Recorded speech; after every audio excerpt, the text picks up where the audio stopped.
المراجعة. السؤال هو في حد القذف. القذف معروف، من قذف ماذا عليه؟ ها؟ كم عليه؟ 8 جلدة. معروف بتصريح اللفظ أو بالكناية. مثلا يقول فلان أنت زاني أو التعليم. أنا لست ابن زنا مثل بعض الناس، يقول في مجلس والرجل موجود فيقام الحد. أو يسب مثلا الجدار، أو على أساس أنه يقصد الجدار أو حيوان وهو يقصد من؟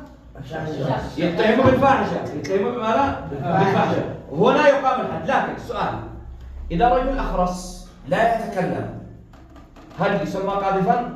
إذا كتب في ورقة. لو كتب في ورقة، فائدة الإجباري، لو كتب في ورقة للقاضي وقال رأيت فلان ابن فلان ووقع على أنه رأى فلان يفعل مثلا زنا وقذفه، هل يقام الحد هنا أو لا؟ على الأخرس؟ لا.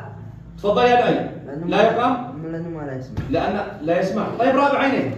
يعني أنت قصدك اشترط ضروري أنه يتكلم؟ ما يسمعش إنه. رجع يا لا يسمع. هارون؟ صراحة يقام عليه الحد؟ لماذا؟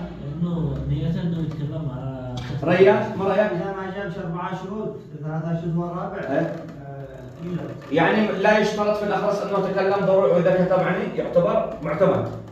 إذا الأخرس إذا رجم شخص عن طريق الورقة، يعني يسمى الكتاب في الورقة إقرار ولا تقرير؟ تقرير.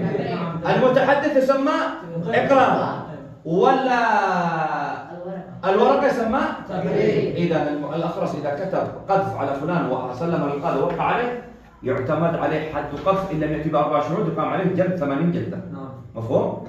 خلاص. هذا كم ضمن الأسئلة حق المراجعة.